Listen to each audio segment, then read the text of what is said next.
It's Spencer Hughes with a very special edition of Hughes From The Heart. I've been wanting to chat with this old friend of mine for a while now. I envisioned it at first as a Whiskey Wednesday or maybe a red wine rendezvous, but I'll be honest with you, it's 9 in the morning as I record this podcast, so I don't drink whiskey at 9 in the morning and I don't drink red wine at 9 in the morning, so I'm having my avocado tea instead, and I don't know that I'm going to call it avocado tea anything, but I am enjoying some tea. It's a beautiful morning here in the Lint Woods and Hughes Forest of Mason County, Washington, and I've got my good friend Doug on the line. Doug, thanks a lot for making the time, and this is just like we always say, if it wasn't for the last minute, right, I never would have gotten anything done. I think it was Mark Twain that said that, or somebody clever said that, but I called you, I messaged you about 15 minutes ago to ask you if you wanted to do this, and then you said you couldn't. Of course, the dogs know I'm podcasting, so they start barking immediately. They see me through the window. Yeah, they see me through the window, and they see me talking into the microphone, and they get angry that I'm spending time with strangers instead of with them, I guess, and they start barking. So hopefully that won't come out on the podcast. I can't edit that out. But anyway, they got me so discombobulated, I forgot what I was going to say. So 15 minutes ago, we were messaging each other, and you, fortunately, you know how busy I am. You're even busier. It's so hard for us to coordinate, and here we are on a Sunday morning as we record this with 15 minutes notice, and here you are. So great to talk with you, my friend. Hey, I'm really happy to be here with you. I've always, anytime we can connect, it's always a good thing, you know? Yeah, and absolutely. It's just in the past and things, just how many deeper conversations that we've had, you know, and it doesn't seem that often where you can really go there with people, you know? Yeah. And I feel like that's kind of been a filter throughout my life. You know, it's just like, aside from the, you know, the superficial niceties of, you know, normal everyday conversation. Hey, how you doing? Da, da, da, da, you know? Sure. But that segues with me quickly into, hey, how do you feel? What's your connection with things, you know, deeper levels of understanding? And some people just aren't vibing with that, and others do. And you're one of those people, and I'm thankful for that. Well, I'm thankful for you too. And if I had known we could connect on such a deeper level, I would have done it sooner. You know what I mean? Like I don't even remember the first conversation we had where we were like, whoa, you know, we don't have other people we could talk to about this. Not many anyway. And I only have maybe one or two other people in my whole life that I could talk about things on this level other than you. Too. So it's one of those things where you wish you'd discovered it sooner. You know what I mean? But well, that's one of the weird things about meeting people on your path through life is that you, in an act of serendipity or whatever it might be, this person comes into you and walks next to you on your journey through life at the right time, or whatever time it might be. But yeah, I'm just every day how much gratitude, you know, I have for just being here and appreciating friends that come and go, you know? Yeah. So, well, this is awesome. And I wanted to talk with you about kind of the nature of reality, consciousness for a little bit. And here's a perfect example. And I don't think this is a coincidence that this happened right at this exact second, because it's blowing my mind right now. But ever since I brought you on the phone, okay, like 5 minutes ago or whatever. Yeah. I have been, and I'm not that there's anything wrong with it. I know people who are in my family and stuff. But this was very kind of OCD of me right now. I see what looks like, the best way to describe it would be like a cigarette burn on my Mac monitor. I've got my big 21 or whatever inch monitor in front of me that I'm looking at as we do this podcast. And I see what looked like, if this were on a table, it would look like a cigarette burn, right? Or on a shirt or something. So I've been sitting here as I've been listening to you and we're talking together with my thumb gently wet with spit, trying to get this thing off my screen because it's obviously like a blemish or a bug that got smushed on there or something, right? And the darn thing's not coming out. And I'm like, oh my God, my monitor's toast. I got some kind of a burn mark, you know, like a pixel mark on my screen. It's going to drive me nuts. Sure. So I have multiple windows open. So this is on the white web page I'm on, but there's a window on top of it, if that makes sense, right? So there's a rectangle within the rectangle. So I can't see what's behind the rectangle, right? And what's Right. behind the rectangle is my story about mugwort. And the guy was clever and put a picture of mugwort with the herbs kind of dripping off into the sides of the screen. So what I've been trying to rub off my screen for the last 10 minutes has been a little brown spot of mugwort that is in the actual website picture. Can you believe this? So what? No. So I'm thinking to myself, this is a nice mind-blowing little thing. This is the universe giving me something to talk about.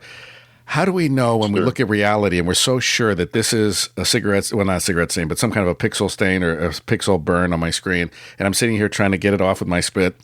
How do we know that we're looking at things in reality and we're so sure of ourselves that that's what we're looking at is an inanimate object when maybe it isn't, or an animate object when it's not really what we think it is, or anything about reality when I've been for the last 10 minutes trying to wipe a stain off my screen that's actually a picture on my website? I feel like a total idiot, and I'm a pretty smart guy. So how do I know that I'm not doing that 50,000 times a week?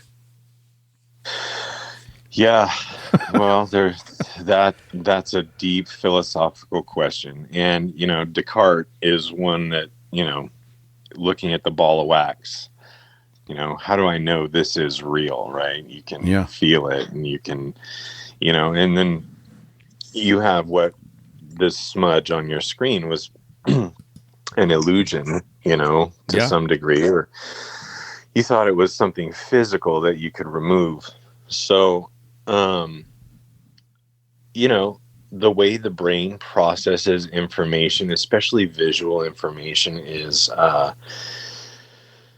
just scratching the surface of the magnitude of what amount of information is coming into your brain. And, magicians, this is where they go. I just saw this thing and now it's not there. Right. And then logic comes into play and you try to make sense of it. And I think this kind of goes with everybody, that am I seeing enough for me? Am I seeing enough for me to say this is real? There are certain physical aspects to objects, right? Like if I've never, ever, ever seen a tree before, and all of a sudden I come over a hill and see a tree. What are you seeing? What am I seeing? Right? We have this label for this tree. That's what we call it. But the tree doesn't call itself a tree. That's what's interesting, isn't it? That these things, we give names to everything, but we're the ones naming it. We're the ones naming it, really. Mm-hmm. And so I think that you're just looking at things and seeing them for what they are, like photons from the sun reflect off objects into our eye. Like that's a physical thing that we know that happens. That's how we see things. Right. It's a reflecting different color wavelengths into our eyes, from tree leaves to the bark. It's just that wouldn't happen if that thing wasn't actually there. So what is real? It's crazy. The things, the things that are sensory for the most part, but then again, you can have a hologram. Well, see, that's the thing. I'm reading this book called How to Change Your Universe. It was like a $3 book on Kindle or something by John Gabriel, Jon, and then Gabriel. A Practical Guide to Living the Greatest Life Possible in the Greatest World Possible. And this is one of the most mind-blowing books. I don't even know who this guy is. It was under my recommended books because I read stuff like this and deep stuff like this. So it's always giving me new things to try out. And I just bought it because it was cheap and it looked really fascinating. The reviews were good. I am blown away by this thing. And he begins the book saying, okay, well, we can agree that this table's real. Kind of like what you were saying about the tree, right? We can agree this is all real, right? Hold on a sec, right? Well, let's look a little deeper, right? And he talked about basically the Matrix scenario where your brain, and this is fascinating to me, the same way you can apply anesthesia to a patient and basically saw off their limbs without them screaming in agony, right? And then they wake Yeah. up and they're like, what the hell happened? And you're like, oh, well, you were under and we took off your arms and legs while you were under and they're gone now. And you're like, well, how could I have felt you taking off not felt you doing that, right? The same way we can anesthetize someone to not feel that. He talks about how science can, if we had a brain on a table attached to, still the person that has the brain, you could manipulate, if you knew what quadrant of the brain, what little minuscule part of the brain simulated the pain involved with severing a limb in an accident, you could tweak that part of the brain, and that person would be screaming in agony, even though they'd be sitting in their easy chair at home watching the football game. They would actually react as if their leg was being sawed off. And I found that absolutely amazing. He says, okay, so taking that a step further, just because you hit your arm, it used to be the old sci-fi movie, like, well, I just poked myself, the palm of my hand with my index finger, so I felt that, or I pinched my arm and it hurt, so therefore I'm here, right? Well, that doesn't mean anything. I mean, in light of that argument, that if you can simulate someone's arm being sawed off when nothing's happening to them, I guess there's a show on Netflix or one of these, like Amazon or something, that has to do with fake, basically augmented reality or virtual reality torture of people, where the person is basically in that scenario where they have a few probes attached to their head. They're laying on a table in a nice little apartment building somewhere, and they feel that they're about to have their eyeballs poked out, or they feel like they're about to be tortured if they don't give the answer to something, right? And nothing's happening to them.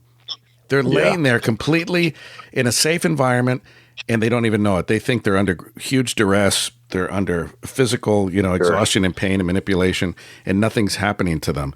So his argument is, well, that reality scenario goes out the window, because if we're in a simulation right now, and honestly, this is one of those where I've always kind of scoffed at, like, of all the theories you and I believe in, from aliens to everything else, this, for some reason, to me, the simulation theory was the least one I wanted to ever talk about, because I thought it was just so ridiculous, right? How could we be in a video game? But what's interesting is any test we would put ourselves through to try to disprove it, right, could be part of the simulation.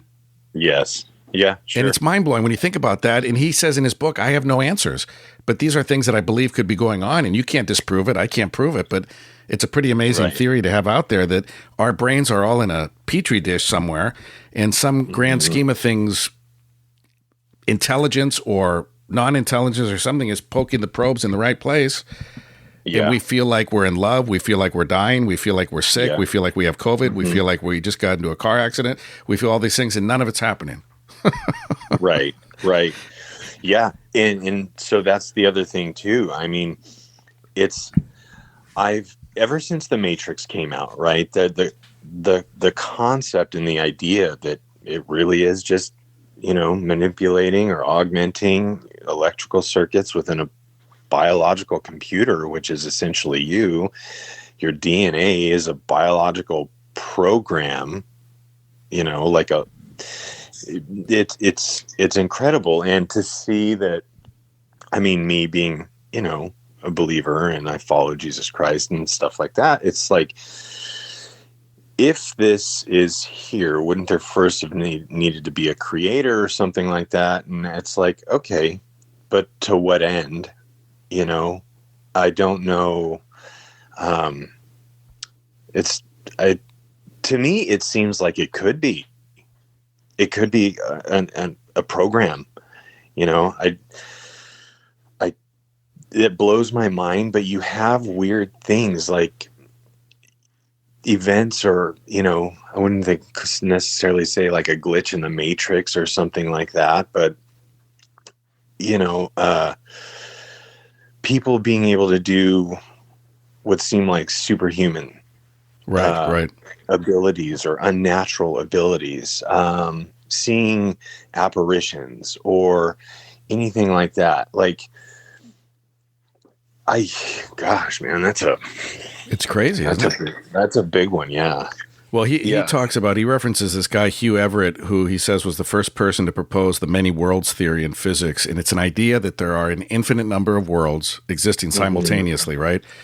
And he was also a believer in something I had never heard of before reading this book, called quantum immortality, which states that consciousness is independent of what we think of as a physical reality, and it's not tied to the particles that make up our bodies. So this guy Everett apparently believed, as does the author, that our consciousness not only can move from one world or timeline to another, but it actually does all the time. That we're constantly, without knowing it, it's like changing the channels on the TV so rapidly that you don't even know what channel you're on anymore, that you're just there.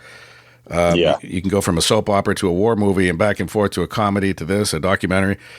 And he says that this guy proposed the many worlds theory back in the 50s, and he was a graduate student and became a physicist, and his ideas are still talked about all these years later. But scientists are saying that the multiverse is very much a real thing. It's not science fiction. There are more and more reputable scientists every day, quantum physicists specifically, saying that this is. It would be crazy if this weren't happening, that there weren't multiple parallel universes.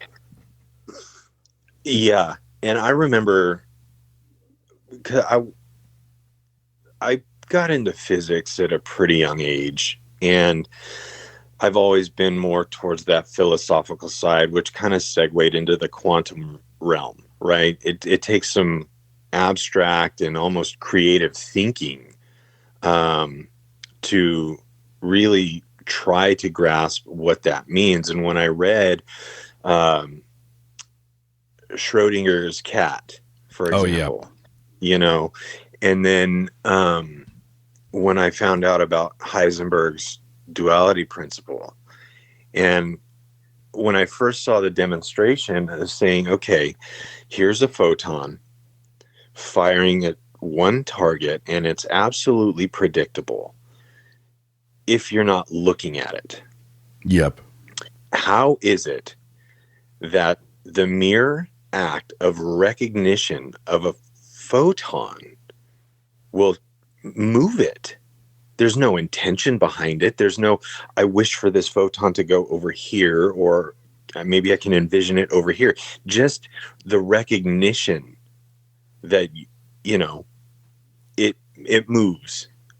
And so that really kind of got me thinking, like, how little we really understand about the world.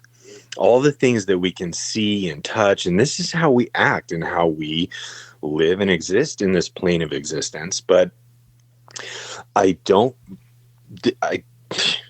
can't, let's see, I don't want to, I'm at a loss for words. No, it's all right. It's easy to do with stuff like this.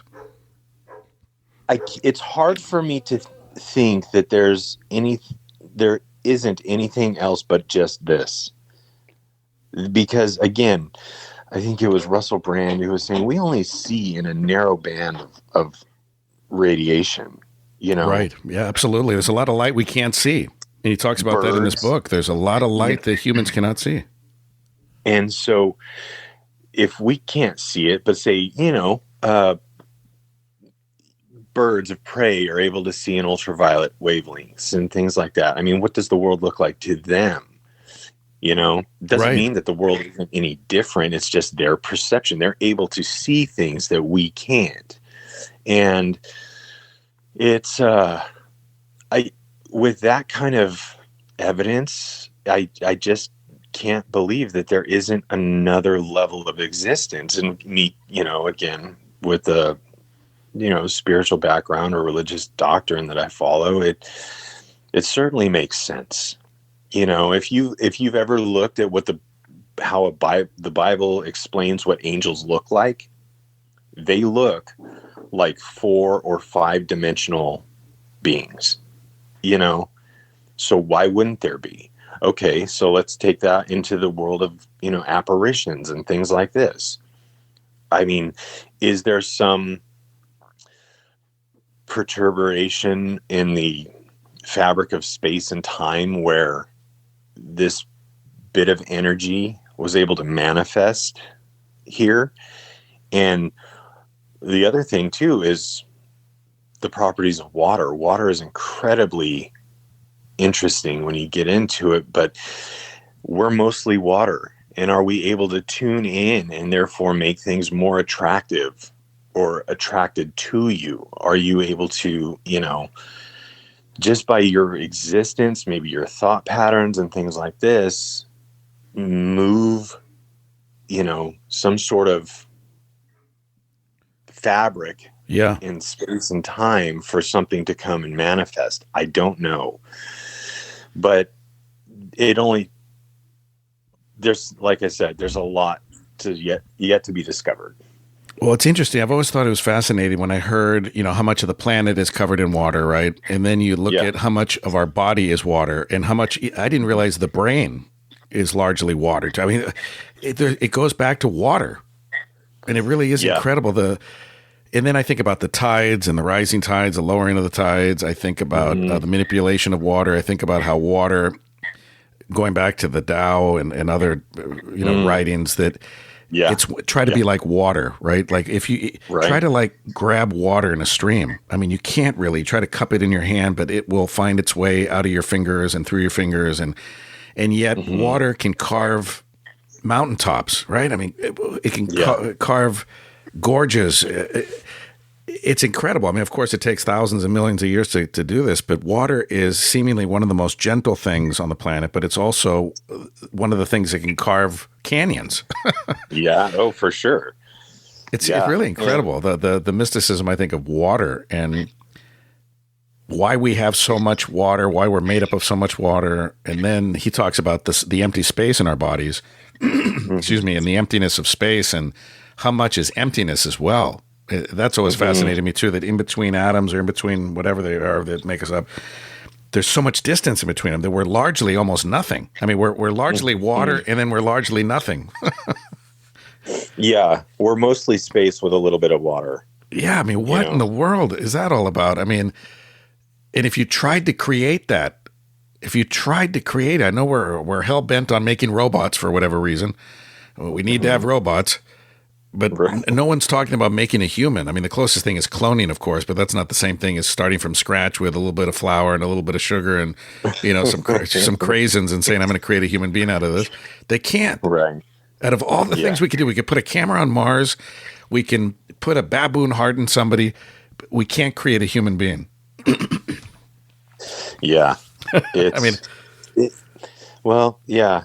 And that's one of the most amazing things. And I mean, when you really get down to understanding like the human body at a molecular level and realizing how proteins are synthesized from a piece of RNA, and you're literally looking at a biological computer system. It's a chemical reaction for sure, but the way that, let's say you're low on something, right? And you have a piece, your body senses we're low on, I don't know, some sort of protein that it needs to make adrenaline or testosterone or something like this. It'll know. And it sends, cytokines, these little messengers that say, hey, we need more of this. And it's adaptive. And it will give your body will change and tune itself to give itself what it needs. And then it'll pull back when levels have, reached a homeostatic level. But it's absolutely mind-blowing how molecules can shift and change just based on polarity and seemingly run itself. It's incredible. And that was the other thing about plants too.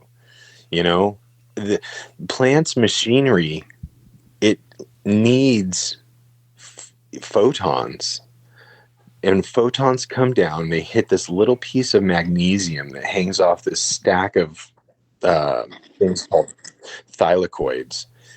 And only when that piece of magnesium's charge changes causes a differential enough to where that plant can now synthesize sugars. And it only happens with photoactive radiation. So it's just interesting. When you look down into the world, the microbiological level, and then even more into the atomic level of things, it's crazy. And to think that there's nothing but space in between the outside orbit of an electron to the nucleus of the atom. Why aren't they all just close together, you know? And then it gets into strong force and weak force and things like that. But it's an incredible world we live in. And this is, again, going back to the Matrix type thing. Like, this is only what we're kind of allowed to see and discover, I think. Yeah.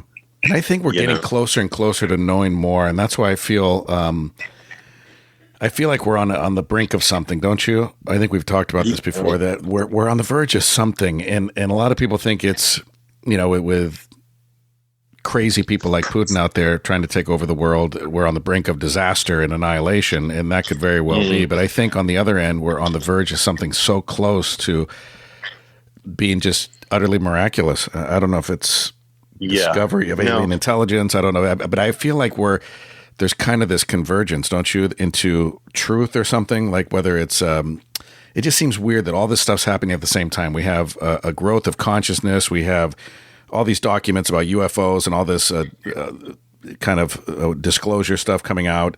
It seems like we're going, I'd like to say in the right direction, but it just seems like we keep stumbling along the way. But I feel like we're definitely going forward, not backwards. I believe so. And what I think, if I can kind of put my foil hat on here for a little bit, is that humans now, I'd say humans in the last 100 years or so, I don't think we are operating in this world the way that we were designed to. You know, being human beings, I mean, we're the most adaptive creatures, obviously, because we've made it to the top of the food chain, right? Like, from an evolutionary standpoint, you know, right. It works, you know. From a creationist standpoint, we just started there. So, and we're doing something right from that standpoint, right? I mean, whether people agree with the stuff or not, in terms if this were a board game and the design was to be around a million years after everybody else around the table perished and went extinct, then we're definitely doing something right from that standpoint. Yeah, absolutely. And so I think that people, and from every walk of life, people that I've spoken to on the phone who I've never spoken to before, again, you know, just being the personable person I am, you know, everybody is feeling something is changing, and something much bigger than anything else. It's not, I wouldn't say it's an insidious feeling, because that would imply that it's probably nefarious, but there's this great awakening, or this realization that humanity has been doing things wrong for a long time. And I don't know if everybody knows, or even myself for that matter, can put their finger on it and say, yes, this is happening. What I do know from most of the people I talk to who get to this level of conversing is that everybody feels that something is changing, you know, beyond what's going on, beyond the conflict of, you know, whatever conflict is going on, you know, that there is something changing. And one has to see, especially now, since our last president and this president and any elected official that is occupying that seat, because they run the country. They run their countries in a way that they see fit or whatever. And it doesn't seem to be very productive, you know. And I think humanity is just realizing that they never needed leadership necessarily in that regard to save them. And I think that might be what's happening with people, is that I'm realizing now that there's more to life than what I thought it was. Oh, absolutely. And going along with what you just said, before I forget, I'll throw it in there, is this, along with all this kind of awakening, if you will, there's a record number of people, especially young people, Yes. millennials, even younger, who are telling their bosses, go stuff yourself. I'm not going to work 80 hours a week because you're telling me to, and you're telling me that's the only way I can feed my family. Not going to do it anymore. And they're giving them the proverbial middle finger and walking away. And we've never seen anything like that. Certainly not in the Western world. We've never seen it anywhere in the world where so many people in record numbers are coming up to completely good jobs, secure lifestyles, money more than they could ever hope to make doing anything else other than winning the lottery, and saying goodbye to it all. And I think there's a relationship with that to tiny houses. I mean, can you imagine in the 1950s, the Cleavers saying, you know what, our goal here is not to keep up with the Joneses. It's to have the tiniest house on the block. It's to have the smallest footprint possible. It's to have one car, not two. It's to have this and the other, and we're going to be just fine and happy. I mean, that wasn't the mentality. The mentality was have, dad break his back and have mom break her back so that they could buy a second car they didn't need, to move into a bigger house they weren't going to use, and to buy all this crap and shit that nobody wanted and nobody was ever going to use anyway. And they didn't even want it. It's the old saying, we break our backs working at jobs we hate, making money to buy things we don't need to impress people we don't like. And I think we're moving away from that. I think we are. Don't you think it's related to all that you're saying now? This kind of feeling that we don't need. We're becoming detached from things and stuff and careers and jobs and patriarchy and the whole 9 yards. We're just kissing it goodbye. Well, and to kind of be objective about this, I don't know if it's me and like maybe my subconscious is filtering out people who align with me, but, and maybe that's why I'm seeing what seems to be an abundance of people that seem to be, quote, waking up. But social media has completely ruined what I believe humanity was designed to do. And that is the most insidious creation, I think, ever, because it was so easy, so smooth. We had MySpace and all of a sudden people started needing more validation and all of these things. And I think people right now are just saying, fuck it, I'm not doing that anymore. Yeah. And I'm thankful. I'm so thankful because, they're realizing it. They're seeing the toxicity there, and if one is really and truly authentic and honest with themselves, I think more people are really starting to be that and realize that we're all just human beings here wanting the best for everybody. And I mean, stuff doesn't happen without labor, of course. We've had massive advancements in technology. And I think what would probably end up happening is, hopefully, I'm hopeful, that there's a responsible fusion between technology and humanity. But personal and individual freedom needs to be there as well. Oh, yeah. No, absolutely. See, that's the thing with me is that I go back and forth from calling technology a devil to, the greatest thing that ever happened. And going back to what you were saying about social media, I've tended to agree 100%, just about, right? But then I look at the whole Russian invasion of Ukraine and TikToks filled with Ukrainian citizens filming tanks rolling over people. Mm-hmm. And I'm thinking that's pretty fucking powerful. And we didn't have that in World War II. I mean, imagine World War II probably would have been a lot shorter if we had shown what was going on from the streets of Berlin and all these. I mean, can you imagine if we had had TikTok during the Vietnam War? I mean, do you imagine? I mean, when we showed like, look, our sons and daughters are getting slaughtered here. We can't keep going on with this war. Here's what's happening. The American people would have pulled out of Vietnam within 10 seconds if there had been TikTok. And I honestly think other than the Ukrainian people, I'm going to give them credit first. The Russians underestimated the amount of grandmas and grandpas with with machine guns out on the streets ready to defend their porches and their towns and their way of life. They underestimated the people.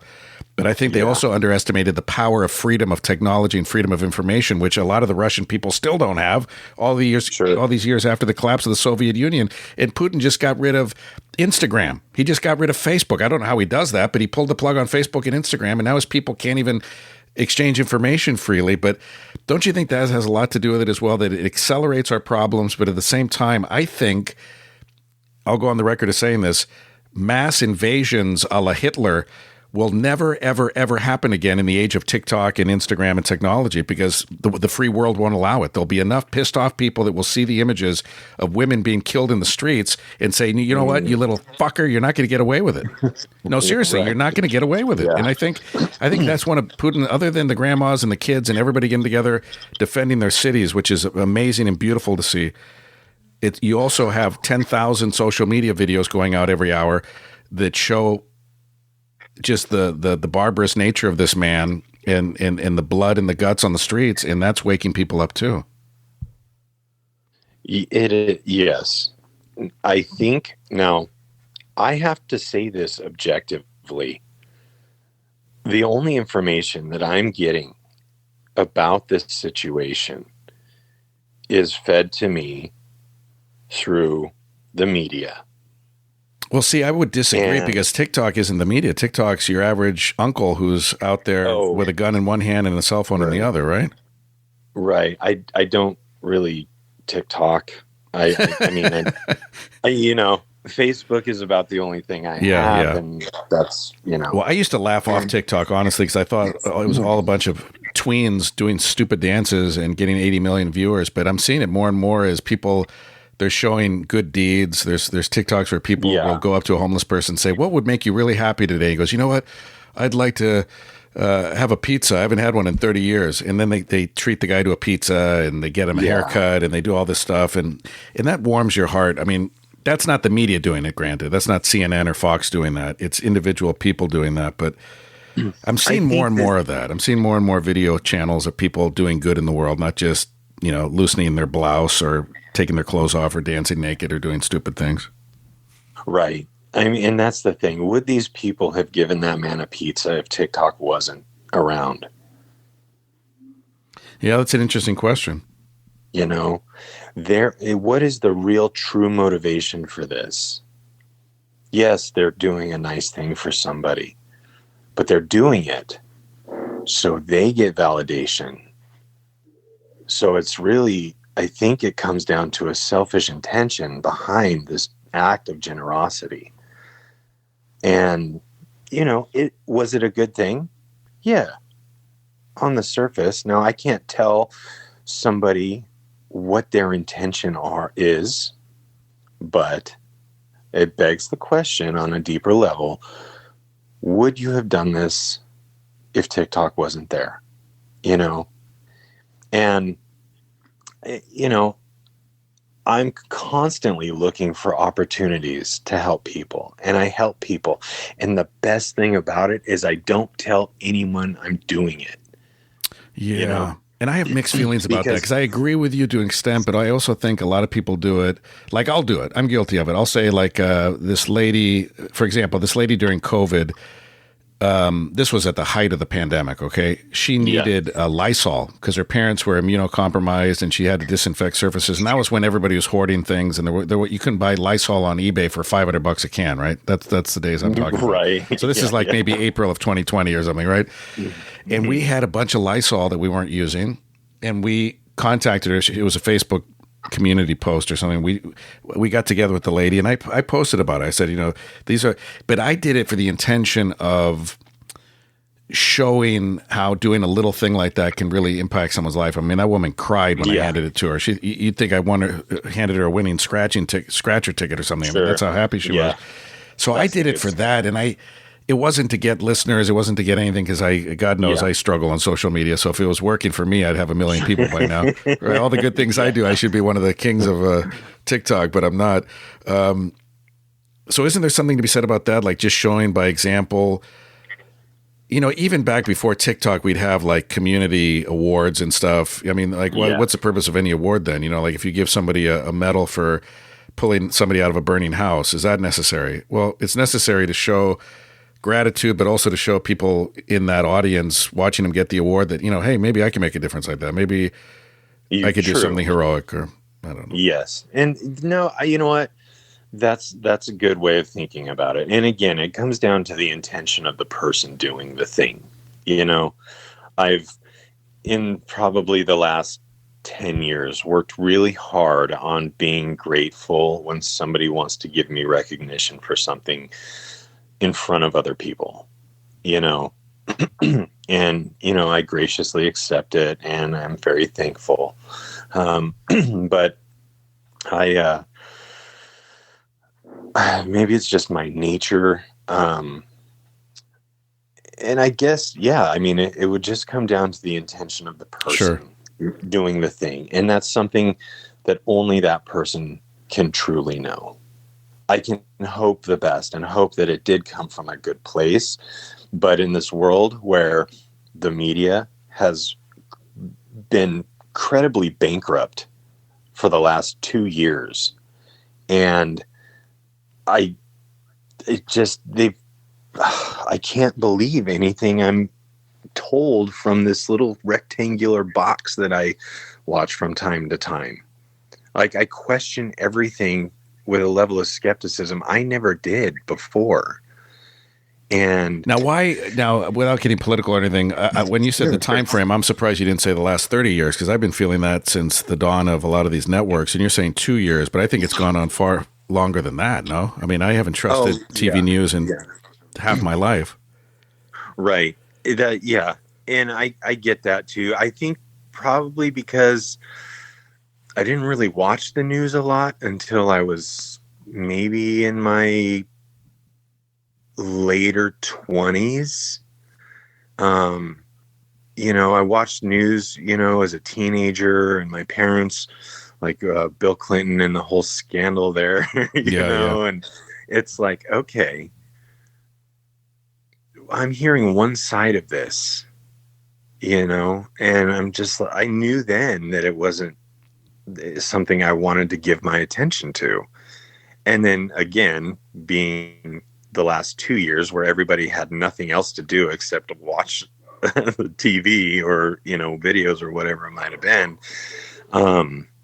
that this back and forth and the ideas that are changing, and, it just never really added up. And so whatever the current situation is going on in the world, I don't believe we're getting the entirety of the story.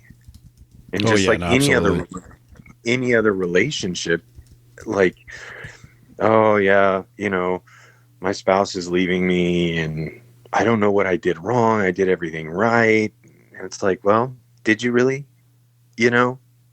Did you really? Because I'm sure their side of the story is a little different than yours,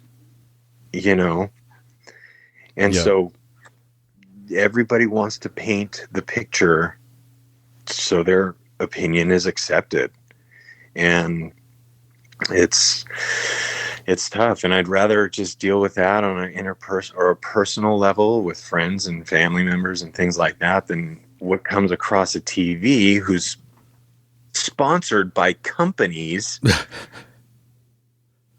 People don't really see and they forget it. That's what they just don't think here's Anderson Cooper talking about this, and by the way, the sponsor or the commercials from the drug companies that follow or precede, his thing.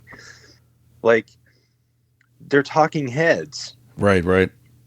Or Megan, whoever it is. They're there. So you watch. Well, what's interesting is I've thought about this with Hollywood, but you're right. They're getting their message out there. They got sponsors putting up millions, if not billions of dollars over the years to reinforce that message. And that's why sponsors pull out, right? So if Anderson Cooper all of a sudden was pro-gun or pro-this or whatever, he would alienate the sponsors he currently has, and they would probably dump him, and then he would have to start again, right? Mm-hmm. Right? I mean, Yeah, but that's why radical opinion changes on TV are not very popular, because you get, and that's what happened to me. I mean, I had 2 million people a week listening to my show when I was spouting right-wing politics, and then I stopped that, and I even said I was wrong about most of those political beliefs. Then everybody dumped me. You know, I can't get 200 people on a podcast to listen. I mean, it went from 2 million to less than 200 because I alienated everybody. I burned everything to the ground. But one thing that drives me nuts, Doug, is, and it bugs me because I believe that the Hollywood machine influences the greater consciousness out there more than anyone really comprehends. And when I say Hollywood, I mean the TV shows we watch, the sitcoms, the movies, right? And one thing that's always really bugged me, especially in the last 10 years especially, is that Hollywood is so anti-gun. They're so anti-this, they're anti-this. And every goddamn movie they make has people killing each other with guns. They've got weaponry all over the place. You got the Terminator over here. You got the cop movies over here. You got everybody shooting each other. You got Alec Baldwin, who is one of the biggest gun opponents on the planet, who killed a woman on the set of a movie by picking up a relic gun, or what he thought was an inert gun, a prop gun, and pointing it at somebody, which makes him an absolute idiot, and pulling the trigger, which he claims he didn't. So I guess a ghost did it. He pulled the trigger, and the woman died right there on the set. She's dead in front of everybody. Yeah. And Alec Baldwin is anti-gun. So what the hell is he doing in a goddamn movie that has a gun on the scene, on the set? Why is he making movies about guns if he's so anti-gun? Why does Hollywood say they're against violence in every movie, with the exception of a few beautiful movies about a guy training a dog to be a good dog, or people falling in love on an island somewhere? There's still romance movies. There's still comedies.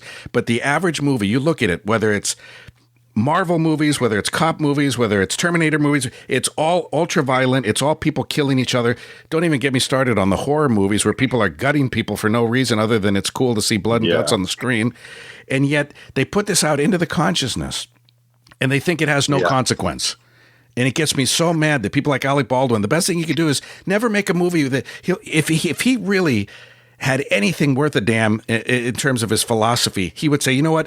Screw you guys. I'll read the script. I don't need the money. He shouldn't need the money that badly. I don't need the money enough to be in a movie with guns when I'm so anti-gun, right? Or if somebody's a vegan, if someone's a vegan, but in the movie they have to wear leather or something. If they were really a vegan, they'd say, you know what? Screw you guys. I'll wait for the next script. I'm not going to wear leather. I don't believe in this. So if Alec Baldwin's so anti-gun, why does he keep making movies with guns in them?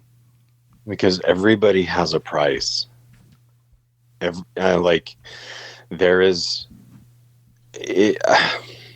I mean, if you've got a $10 million paycheck, you know, like, what would you do? Yeah, I hear you. And then not only that, but you've already brought this success. I mean, you're paid to say and do what somebody else is telling you to say and do. And would you do that? Well, for this amount, I will, you know, but I get what you're saying. I absolutely do. And I've always kind of, you know, thought about that too. Like, well, here's these proponents for all of these, you know, ideas outside of Hollywood, right? And their whatever ideas or what they want and things like that. And then the hypocrisy of actually promoting a movie that is obviously not what you stand for publicly. And it's all of Hollywood. Why do they keep creating these scripts? It's all for the money, obviously. I mean, Hollywood can make, if Hollywood never made another violent movie again, ever, if there was never another violent television show again, I'm convinced that it would affect the level of violence in society. I really do. I believe it's kind of like the angry guy walking into the room, and next thing you know, everybody is huffing and puffing and pissed off about something, right? Mm-hmm. Multiply that by a billion television sets around the world, all on at the same time, watching the same garbage. I mean, don't you think there's something to be said that if you turn on the TV, and here's where I'm going to sound like a fuddy-duddy person that I'm not. You know I'm not this person, right? But if you turn on the TV, right, and you're watching Leave It to Beaver or Mr. Ed or McHale's Navy or Gilligan's Island, or you're watching someone being eviscerated on a table, don't you think that has an impact? I mean, and again, life wasn't perfect in the 50s. You know, there was a lot of racism, a lot of discrimination, sexism, all this stuff going on behind the scenes of America, even though it was all plastered as beautiful and perfect on TV.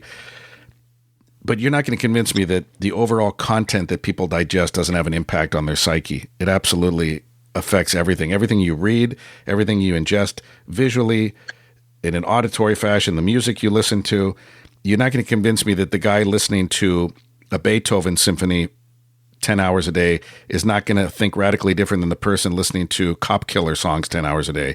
And man, I'm in the ghetto, pull the trigger, kill the cops, kill all the cops. I mean, it's just like hypnotism. It's autosuggestion. I mean, we know that that's proven, that if you listen to a tape every night for 5 years, it says, I will not smoke again. I will not smoke again. I will not smoke again. It won't take 5 years. It'll probably take you 5 days and you'll stop smoking. And the opposite is true, though. If you hear things like, I'm an idiot, I'm an idiot, I'm an idiot, I'm an idiot, the world's falling apart, the world's falling apart, I hate cops, I hate cops, I hate cops, I hate Jews, I hate Jews, I hate Jews. Yes. Whatever it is you're saying over and over again becomes your reality. And Hollywood is feeding this reality to us. Well, And, well, there again, what's the intention?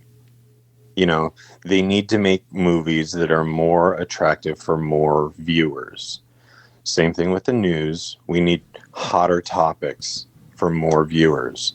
More viewers equals more money, you know, and yeah, it's unfortunate, but again, corporate greed is what comes into this. And don't cover it up with some bullshit that says, oh, look how much we've donated and all of this stuff. Stop doing what the fuck you're doing and do something different.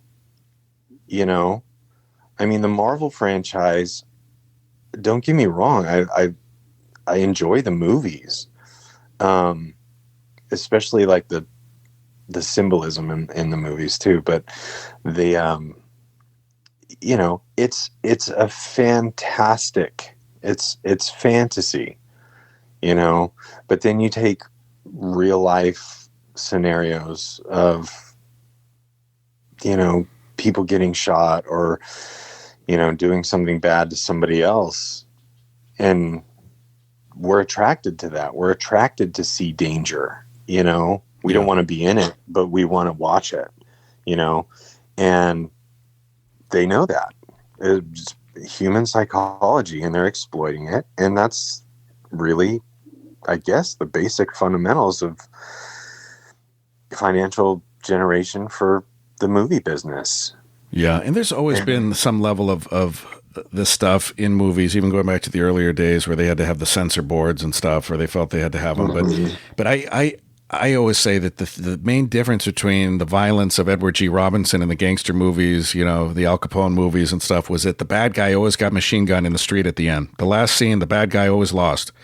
And now we're rooting for the bad guys. Now most movies, the cops die at the end. The good guys die at the end. The woman gets kidnapped and stuffed in a trunk in the end. The bad guy gets off getting away with murder. He goes off and there's 10 sequels of how he kills more people because he never gets caught. I mean, that's the main difference is that in the old days, if you want to call it that, there was a lesson at the end. Like the evil didn't win. And now now we want evil to win. I don't understand it. It's like we want the kid bad mouthing the teacher to be the one to get the applause at the end, not the teacher for, you know, suspending. Right. Yeah. It's like we've turned things around. Yeah. Yeah. The world has completely shifted and it's there. And I think, again, maybe that, you know, law of attraction or people coming into your lives that vibe with you, it's just they think and feel and believe very similar. And I don't know if it's a stratification of those who are starting to wake up to those who are comfortably numb in the way the world wants them to be programmed. I mean, you watch a TV program, you know, it's a program.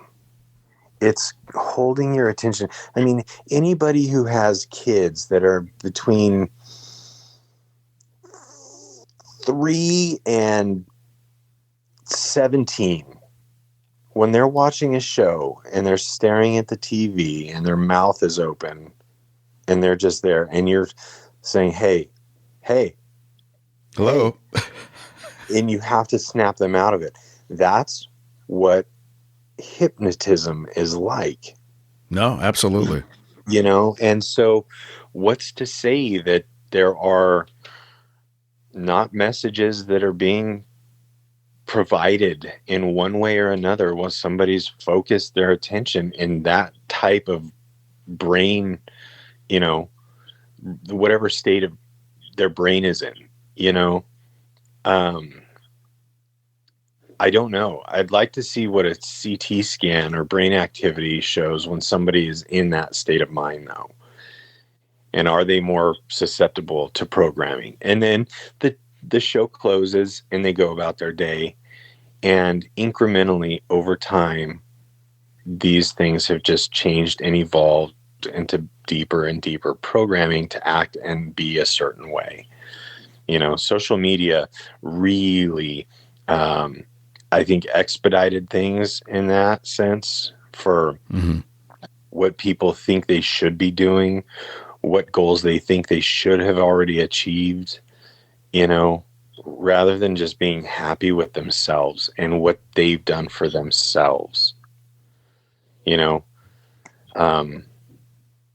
Yeah, it's a crazy state of affairs that we're in now, but it's also an exciting time too, because we're seeing things that we've never seen before, experiencing things we've never seen before. You could have made a bet of any amount of money to somebody that the entire world would not shut down. I'll bet you $1 million that in 2020, the world will shut down completely. Nobody anywhere driving, nobody anywhere doing anything. No way, man. That's crazy. Yeah. All right, I'll take that bet. So if that didn't prove that crazy, unimaginable things couldn't happen, I don't know what does. Yeah. And I think, like you do, that we're headed in the right direction. We're just hitting a lot of stumbling blocks along the way that might try to detract us from thinking we're on the right path. But I see, and we can close with this because I appreciate you being with me for the full hour. Oh, sure. And we'll do this again. I hope I didn't scare you off. I hope we have 1,000 of these that we do together. Me too. I feel like it's all going in the right direction. If you notice, everything seems to be going in the way for a lot of people on this planet towards simplicity. Have you noticed? We're streaming. Yes. The funnel is going in the direction of owning less, living in a smaller space, leaving less of a footprint, consuming less, producing more. It seems like that's the direction. No one's doing studies saying, you know what? We found out if you have 18,000 windows open on your computer, it's better for your brain than if you only have one and you're focused on it. There's no study saying that somebody who abandons living in the forest by a stream and by the campfire and moving into a high-rise building with 80,000 strangers and gunshots going off on the streets below, that makes them happier. There's not a single study that says people on their deathbed wish they had spent less time with their kids and more times in the boardroom. None. There's not a single study saying that if we just spent a little bit more time on our cell phones every day, we'd be better adapted people. Nothing is going in that direction. It's all the opposite. It's the opposite, right? Yeah. I mean, why aren't we seeing studies from doctors saying, you know what, if you want to have a well-adjusted kid, put them in front of a tablet for an extra 40% of the time. Nobody's saying that. Nobody's saying watch more television. Nobody's saying live in more crowded environments. Nobody's saying complicate your life. Nobody's saying buy, I mean, the sponsors want us to buy more things, but every study showing that the less we own, the happier we are. That's the thing. Nobody wants to assume the responsibility for creating something that causes people to develop a bad habit. Nobody wants to own it. And that's really bad. I know I remember hearing that the inventor of the Keurig was really kind of regretful because he started seeing how many of these K-pods, these little individual cups, started to add up. Oh, and they're always going to be there, And it's like, man, did I really do a good thing? Yeah. Oh, I get all the money in the world and I develop this thing and it makes all these people happy. Everybody's using my product and I have all this money, but what's the result? What price is that? You know? And you know what I started doing recently, and I may look like a nut to most people. We will only buy recycled. They have K cups now because of like what you're saying, environmentally conscious business owners who say, you know what, if I'm going to make this product, I'm going to make sure it's compostable, recyclable, whatever. And those are the only ones we buy. And I sit there in the sink with the ones that are, recyclable, and you peel and nobody's going to do this. Few people, for every one idiot like me, there's a million that aren't going to do it. But I peel the foil off, I wash out the coffee grounds inside, and I recycle it. And our recycling company will recycle those 100%. But before 4 months ago, I wasn't doing that. I was throwing away hundreds of these things every month. Mm-hmm. Mm-hmm. And you're right. I mean, it's the unintended consequences of the convenience of having a cup of coffee in 12 seconds. Yeah, and that's the thoughtfulness. And it really needs to be, it's like my approach to, what people call Christianity, but it's through your actions, not so much the words, but I'm doing the best that I can to recycle. And I hope that the way that I act and the way that I see things inspires somebody enough to do better, to keep practicing, to keep going forward, to know that there's things that get in the way, especially the way the world is and has progressed to this point. It's hard for me to sit there and think, wow, McDonald's, they're now using, more free range chicken or whatever it might be to promote business so that people feel better about eating shitty food. But it's like, I don't believe that. It's all these companies that have done this and brought us to this point, and nobody wants to say, you know what? Yeah, my bad. Sorry. Frito-Lay, the way that they develop flavor compounds for food, is they use human cells and they analyze the reaction the cell has to these compounds. This is why when you put a Dorito in your mouth, it's so tasty. Yeah, it's not a coincidence. It's not a coincidence. It's science. And they want these foods to be addictive. And that's the thing. It's consumerism, and it's fueled this whole, it's got us to where we are now. And nobody wants to own it. Nobody's doing that. And that's a character thing. And so, would you be friends or support somebody who covertly has lied to you and you know it time after time after time again? But yet we still keep going back to them like an ex-girlfriend or something. Like, no, you are not good for me. I don't know why I keep coming back to you, but every time I do, it's fine for a little bit, and then I feel like shit again. Yeah. And that's the other thing too. I was talking to somebody about at work, and I was like, do you know how our financial system was created? Do you know where the Federal Reserve Bank came from? And no, most people I work with don't know. And I would say fairly enough, not everybody understands. They know there's a Federal Reserve Bank, but I was like, Emily, would you be in a relationship with somebody who had so much debt and couldn't ever pay it back but said they're going to do better again.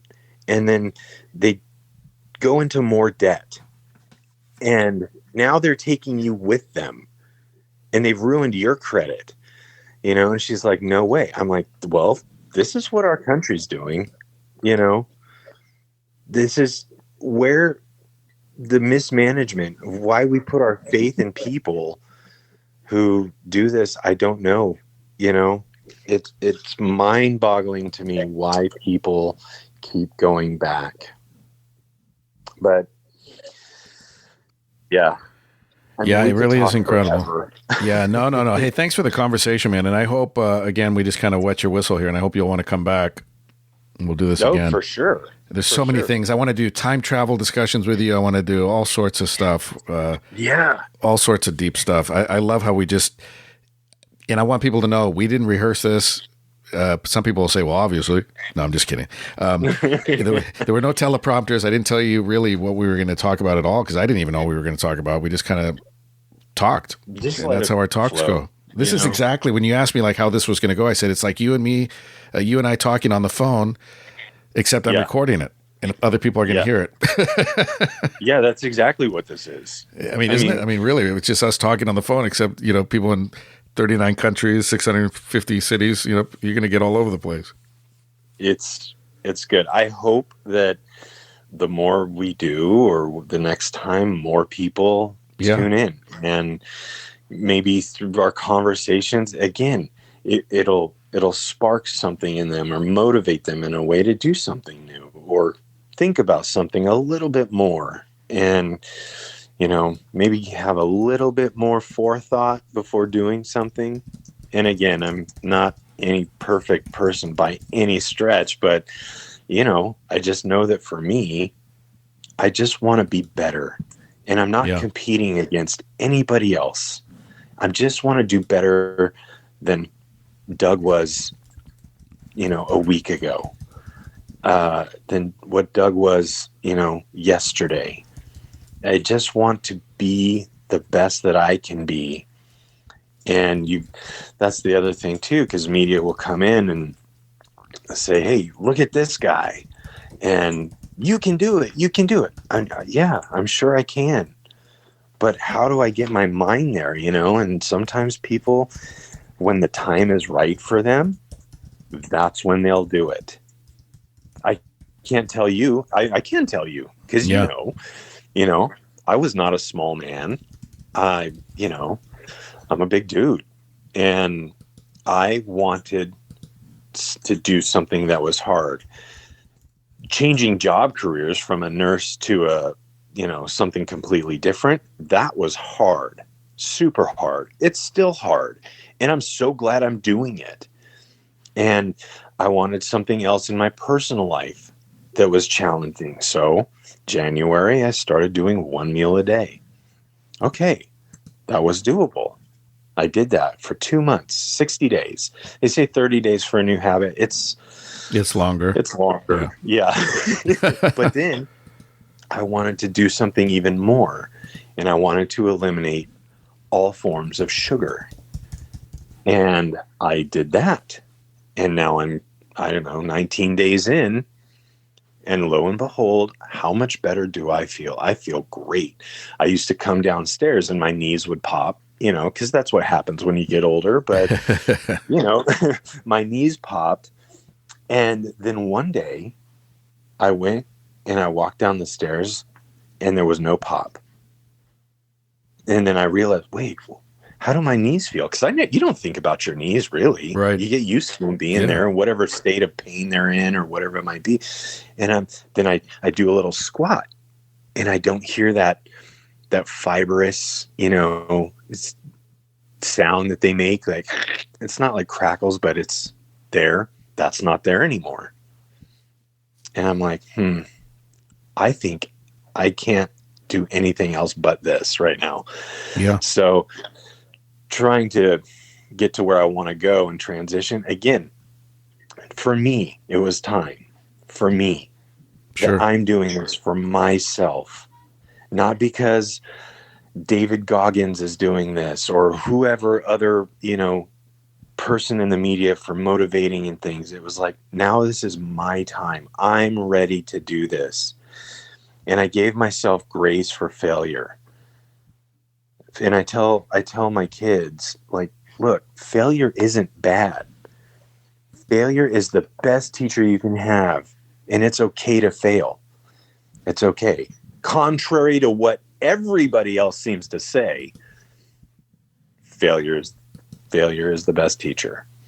And giving yourself grace, giving yourself the forgiveness that you're really okay, because this is your life, your journey, your path.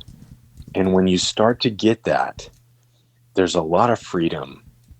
And I just hope that, I don't know, I didn't mean to kind of go off. No, absolutely. No, you're absolutely right. Tangent, but no, absolutely. There are no tangents on this podcast. Everything, I mean, seriously, everything we've done is just, I'm